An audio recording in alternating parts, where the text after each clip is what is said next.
আন্দোলন বাড়তে থাকে। গণ অভ্যুত্থানের মধ্য দিয়েই বাংলাদেশে সরকার পতন হয়। এবার যেন একই পথে হাঁটছে পাকিস্তান। দেশটিতে বেশ কয়েকটি দাবিতে বিক্ষোভ করছে ছাত্ররা। অর্থনৈতিক অবস্থাও টালমাটাল।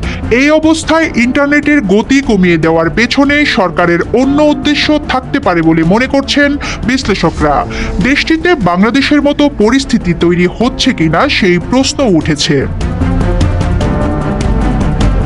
পাকিস্তান জুড়ে মারাত্মকভাবে ইন্টারনেটের গতি কমে যাওয়ায় অতিষ্ঠ হয়ে উঠেছে জনগণ। নেটওয়ার্ক একেবারেই না থাকায় কার্যত বিচ্ছিন্ন হয়ে আছে কোনো কোনো অঞ্চল। এমন অবস্থা চলছে বুধবার থেকে। ব্রডব্যান্ড এবং মোবাইল ডেটা উভয় ইন্টারনেট পরিষেবাতেই গতি কমে গেছে। এতে সারা দেশের মানুষ ডিজিটাল বিশ্ব থেকে কার্যত বিচ্ছিন্ন।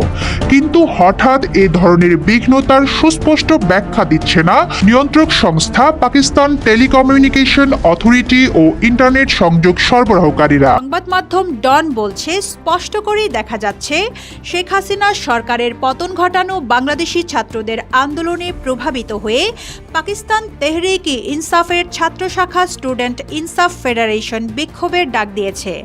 দেশের সংবিধান পুনরুদ্ধার এবং ছাত্র সংগঠনগুলোকে উজ্জীবিত করতে তেহরিক-ই ইনসাফের ছাত্র শাখা এই আন্দোলনের ডাক দেয়। একই সঙ্গে পাকিস্তানের সাবেক প্রধানমন্ত্রী ইমরান খানকে আগামী ৩০ আগস্টের মধ্যে মুক্তি দিতে সরকারকে আলটিমেটাম দিয়েছে ছাত্ররা।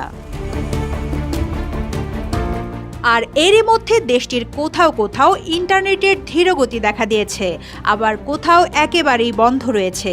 এমন এক সময় ইন্টারনেট সেবা বিঘ্নিত হলো, যার কিছুদিন আগেই পাকিস্তানের সাবেক প্রধানমন্ত্রী ইমরান খান বলেছেন দেশটির বর্তমান সরকারের হাতে